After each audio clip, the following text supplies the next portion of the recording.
This is a quick summary of Brompton's outlook for 2024.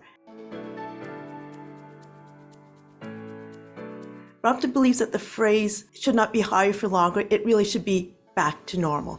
And that's because the last couple of years since the great financial crisis, we believe are more the aberration. We're going back to the market environment that we saw before the crisis. So rates declined for almost 40 years, and we're going back to a time where the average 10-year Treasury yield was 4.5%. We expect inflation to continue to decelerate, but we don't expect a straight path down.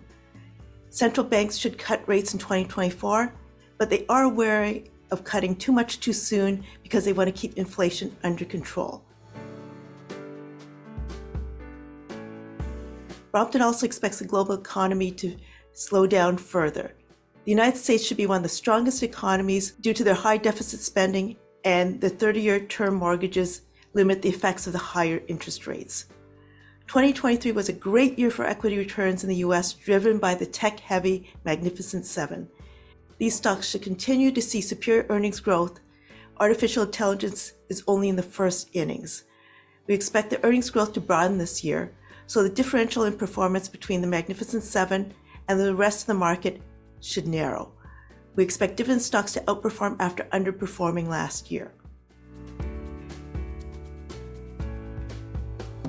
One of the biggest underperformers last year were financials, which we believe could outperform once the depth and the length of the economic slowdown become more obvious.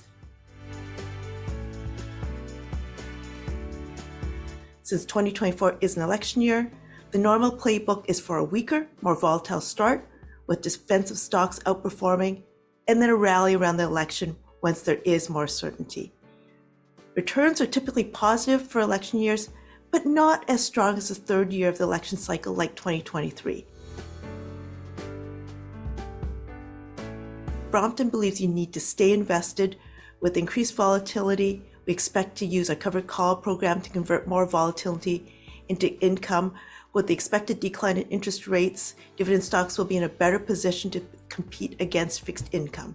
For more details, please click on the links below.